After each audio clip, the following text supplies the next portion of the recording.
This clip is brought to you by SaveWithConrad.com.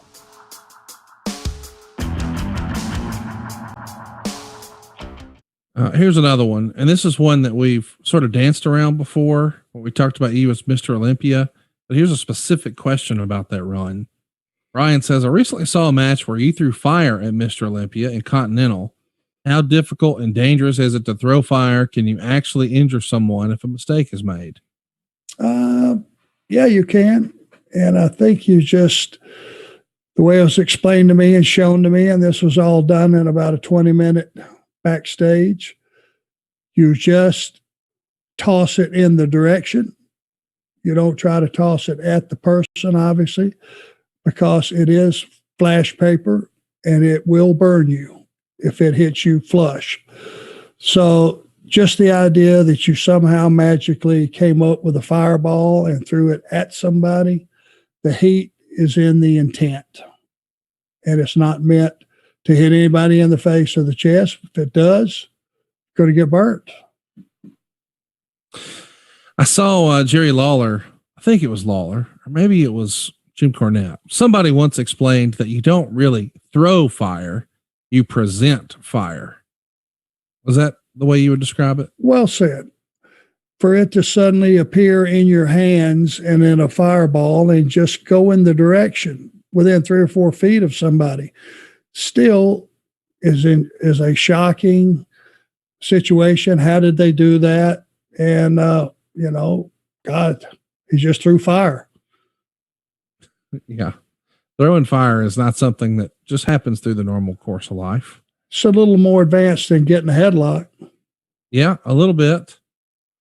Matt Sesmal Abysmal says, forgive me if this sounds woefully ignorant, but Cornette mentions how boys would speak freely or have clandestine meetings in the showers after matches.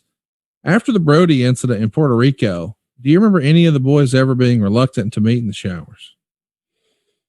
I don't think, that was like an old timer thing.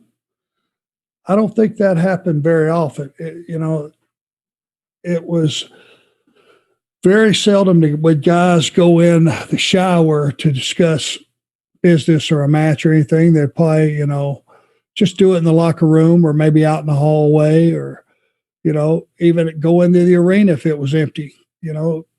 Very seldom would guys go into the shower. I never saw that situation of guys going over stuff in the shower area. Number one, it echoes, which means everybody in the locker room can hear what you're talking about. Right. Which is, people just don't think about that. But when we're going over a match or something, or going over whatever, a finish or whatever the deal is, you get wound up in that moment and you start dropping F-bombs and you get wound up. You're talking and boom, boom, then this and boom, boom, boom, that. And it gets loud and it gets emotional. It's like you go to that place in your mind and you're picturing it.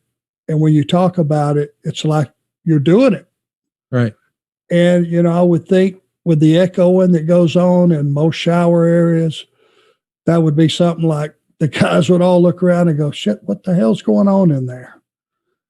It'd just be an annoyance, if nothing else. Hey, it's Conrad Thompson. Thanks for checking out the podcast here on YouTube.